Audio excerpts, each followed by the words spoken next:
சில வலிப்புகள் மருந்து எடுத்துக்கொண்டு இருக்கும் பொழுதும் இடைக்கடை ஏற்படலாம். எனவே வலிப்புக்கு மேலதிக சிகிச்சை, மிகவும் ஸ்பெஷலைஸ்ட் ட்ரீட்மெண்ட் தேவை. அதற்காகத்தான் இந்த வலிப்பு மத்திய நிலையம் இருக்கின்றது. அது கொழும்பில் இருக்கின்றது. அவர்கள் இதற்குரிய மேலதிக டெஸ்ட்டுகள் எடுப்பார்கள்.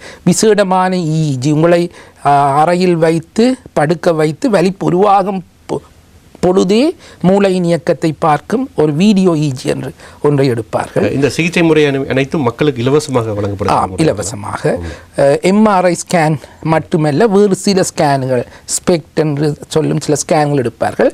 எடுத்து அவர்கள் கண்டுபிடிக்க தண்டிப்பார்கள் இந்த வலிப்பு சரியா இதிலிருந்து உருவாகுது, இந்த பிரெயினில் எந்த பக்கத்தில் இந்த ஒழுக்கு இருக்கின்றது. இதை கண்டுபிடிக்க இயலுமாக இருந்தால் சில வேளை ஆபரேஷனால், சத்திர சிகிச்சையாலும் இதனை மாற்றலாம். அப்போ அதற்குத்தான் இப்படி ஒரு வலிப்பு மத்திய நிலையம் என்று இருக்கின்றது. இதற்கு நீங்கள் வருவதற்கு உங்கள் பகுதியில் உள்ள ஒரு வைத்தியர், அங்குள்ள ஒரு விசேட நிபுணர் அல்லது ஒரு விசேட நரம்பியல் நிபுணர் கூடாத நீங்கள் இங்குள்ள வைத்தியசாலைக்கு நீங்கள் ஒரு விண்ணப்பம் செய்ய வேண்டி ரெஃபரல் சொல்லுவார்கள், ரெஃபரல் என்று. அப்படி இதை நான் சொல்லுவது ஏனென்றால், இலங்கையில் இப்பொழுது வலிப்புக்கென்ற ஒரு மத்திய நிலையம் இருக்கின்றது. அங்கு மிகவும் கட்டுப்படுத்த கஷ்டமான வலிப்புகளுக்கு இந்த மத்திய நிலையத்தில் சிலவள சத்திர சிகிச்சை கூட செய்யலாம் என்பதனையும் அறிந்து கொள்வதற்காக. ஆனால் பிழையாக விளங்கக்கூடாது, எல்லாரும் இந்த நிலையத்துக்கு வரணும் என்று இல்லை.